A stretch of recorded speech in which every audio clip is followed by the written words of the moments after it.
In this particular example, the threat actor has somehow gotten some inside knowledge about a property development company that's recently gone into liquidation, and there's $916,000 being held in a trust account by a law firm.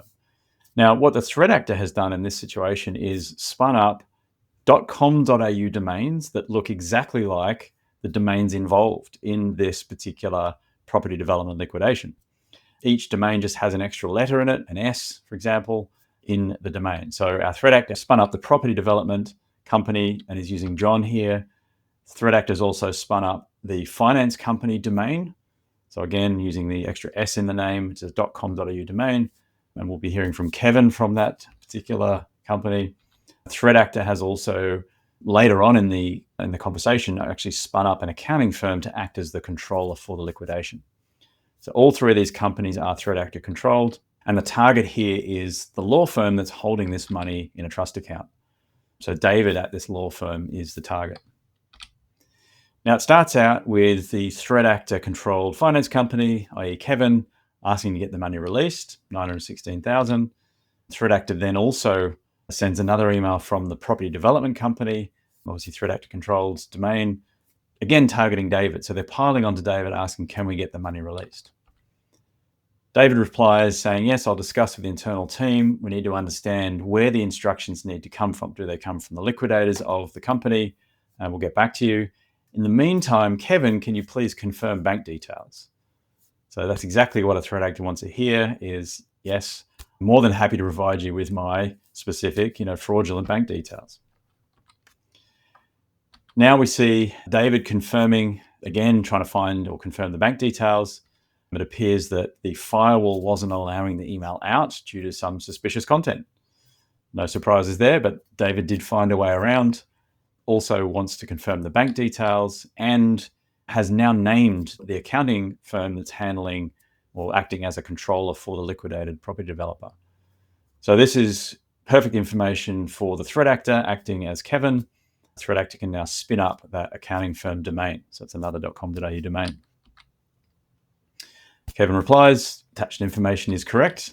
Then we also see the property developer, i.e. threat actor controlled, John in this case, asking if any further instructions need to come from the controllers.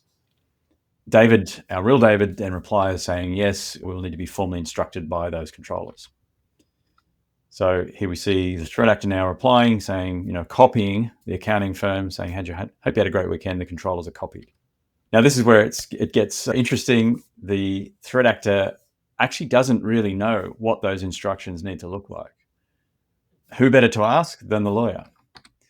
And the lawyer is more than happy to help. So it comes back with an initial response just saying, we'll get back to you in the office tomorrow. This email was sent on a Monday. So threat actors likely overseas didn't realize that it was a public holiday in Australia on the Monday.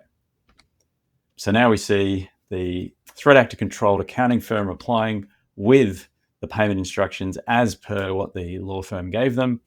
And this has the threat actor's bank details in it. Now we see a very fun or interesting request here. So now we see the lawyer actually asking the threat actor, are you one and the same person as noted in our ASIC search and the sole director of this particular company? Yes, that's correct. Please proceed.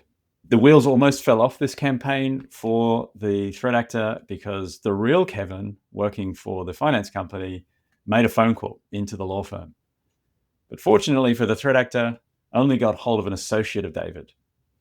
And the associate didn't know the full story. They discussed where the payment was when it was going to happen and the instructions required. And to the benefit of the threat actor, David replies via email explaining the next steps. So this plays straight back into the hands of the threat actor. Now, this went back and forth and no one was any the wiser as to whether these threat actor was controlling these domains. However, a machine performing analysis of the sending information, the sending domains, does a far better job than a human. Using behavioral AI, it's very easy to see that there is a lot wrong with these domains. Firstly, the new domains were registered on the same day as the attack. The registrar used for domain registration is actually very different to the original domain. And that's the same for all 3 domains used in this scam. They all have an extra letter in them. They're all registered on the day of the attack, and they each have the same registrar, domain directors, but that registrar is different to the original domain. In addition, that original email that started this whole thing off also has a lot of behavioral signals that make it very obvious to a machine that this is a malicious request. So we see, using a large language model, the fraudulent account update occurring. We see that the sender is unusual, because obviously if the extra S is in that domain, that's now a new sender. That sender's never sent to the organization before, something that a human may not know. We see the financial request in here, and it's rare that someone who's rarely corresponded with you should be sending you a financial request. That's clearly a red flag. By combining all of these signals, it's now very obvious this is malicious. And this initial attack would have simply been removed had Abnormal Security actually been in production at the time.